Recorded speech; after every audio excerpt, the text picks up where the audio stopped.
Quand j'ai eu 23 ans, ma mère m'a fait un cadeau inhabituel. Elle m'a offert un grand bac dans lequel se trouvaient des souvenirs d'enfance. On s'est mis à fouiller dans le bac ensemble. J'ai trouvé des bibelots, des bricolages, du linge de bébé et un carnet. Dans ce carnet-là se trouvaient des réponses à des questions pour me décrire. Mon activité préférée, ma couleur préférée, mauve, et ma plus grande peur, me tromper.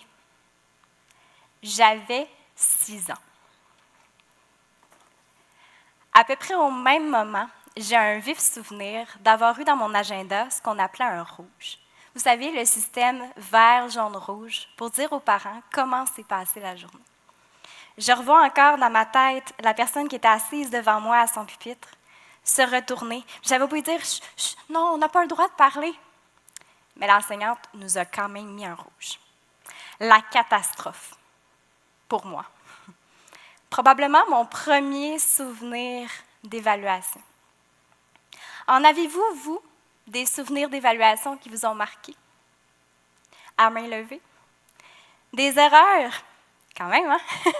Des erreurs que vous avez faites qui vous ont semblé catastrophiques. Le droit à l'erreur, pourtant, ça fait partie du processus de développement. Des recherches sur l'intelligence menées par Carol Dweck ont montré que si on dit à un enfant, après avoir réalisé une tâche, qui est intelligent, donc c'est un peu lui dire « il est performant », mais il va avoir tendance à choisir une tâche plus facile par la suite, comme pour maintenir son statut de performant. Si on le récompense plutôt, si on le félicite pour les efforts qu'il a investis dans la tâche qui a mené à sa réussite, bien, il va avoir tendance à choisir une tâche plus difficile et donc de contribuer à son développement. On fait un constat similaire dans les organisations. Il y a des chercheurs qui rapportent que face aux pressions de la performance et de la concurrence, ça encourage les organisations à utiliser des stratégies qu'utilisent déjà, plutôt qu'en essayer de nouvelles. Donc, c'est un frein à la créativité, à la prise de risque et, ultimement, à l'innovation. Ce que je vous parle ce soir, c'est d'une tension entre apprentissage et performance, ou je devrais plutôt dire d'une négociation, parce que les deux peuvent cohabiter ensemble, mais ce n'est pas toujours facile. Parce que d'un côté, on a l'apprentissage, que j'associe au processus. Un processus dans lequel on se donne le droit d'expérimenter, de tester des choses, de porter un regard critique sur nos actions. Un apprentissage, pas dans le sens d'acquérir plein de connaissances, mais vraiment un processus de développement. De l'autre côté, on a la performance, le plus souvent associée à un résultat, une réussite, probablement à court terme, un résultat fort probablement aussi mesuré par des indicateurs quantitatifs, une note à un bulletin, un chiffre d'affaires, un nombre de minutes passées avec un usager pour répondre à son besoin avant de passer au prochain, un nombre de clients servis dans un restaurant, l'efficacité, l'efficience, la performance. Cette négociation-là entre apprentissage et performance, je l'ai observée dans plusieurs contextes professionnels. Le premier, c'est dans le cadre de ma thèse, dans une organisation qui gère du logement social public. Cette organisation-là cherchait à mobiliser les locataires, à favoriser leur engagement, à favoriser leur prise de pouvoir. Mais en tant qu'organisation publique, ils devaient aussi rendre des comptes. Et les gestionnaires et les employés étaient engagés à atteindre des résultats rapidement parce qu'ils voulaient que les projets fonctionnent. Mais à vouloir atteindre des résultats rapidement, ça pouvait faire en sorte finalement qu'il y avait moins de temps pour l'apprentissage et qu'ils prenaient moins de temps pour consulter les locataires, alors qu'ils voulaient justement leur donner plus de pouvoir.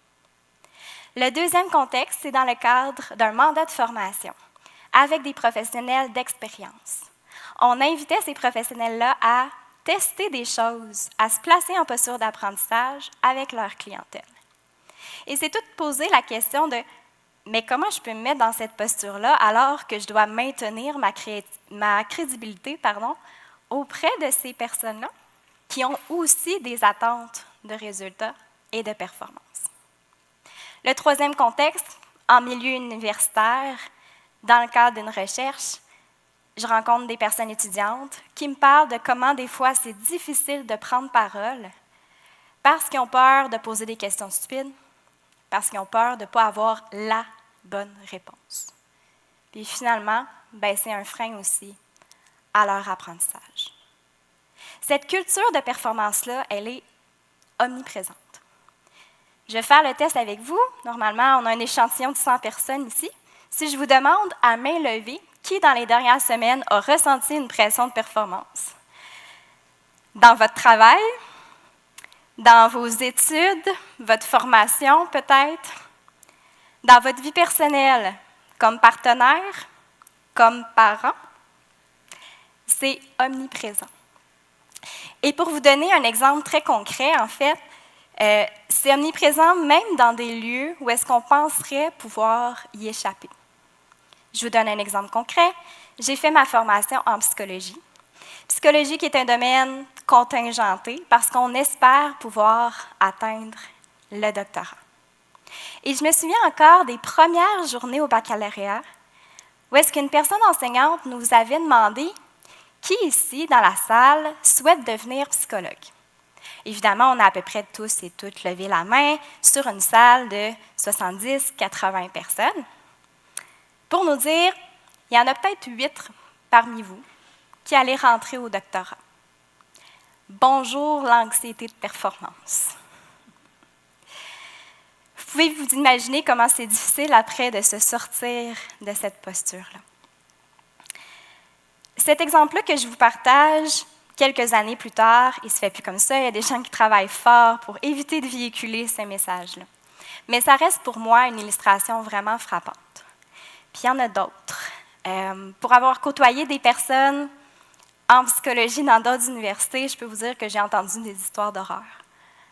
Des histoires de personnes qui vont modifier leurs notes de cours avant de les prêter à un collègue pour éviter que cette personne-là ait une meilleure note qu'elle. Des personnes qui vont arracher des pages dans des ouvrages de référence pour éviter que ça soit accessible. Tout ça en psychologie, dans un domaine pour aider les autres. Il y a quelque chose qui ne marche pas. Donc, c'est difficile de se sortir de cette posture de performance-là. Puis moi-même, devant vous aujourd'hui, je suis aussi dans une posture de performance. Face à ce constat-là, on fait quoi? Première des choses, se regarder, se questionner comme société, puis oser critiquer. La question que je vous pose ce soir, c'est ça s'arrête où? Elle est où la limite à toujours vouloir se dépasser, à dépasser les autres pour se démarquer? Quand la performance est évaluée selon des critères universels, quel espace on a pour les personnes qui ne rentrent pas dans le moule de la majorité? Pour les personnes neuroatypiques, par exemple. Quand la performance nous demande d'aller toujours plus vite, plus vite, plus vite, plus vite, plus loin, il est où l'espace pour prendre le temps d'apprendre? Quand la performance égale une seule bonne réponse, mais qu'est-ce qu'on fait s'il y en a plusieurs bonnes réponses? Qu'est-ce qu'on fait quand les solutions qu'on cherche nous demandent de sortir des silos disciplinaires et de s'adapter au contexte?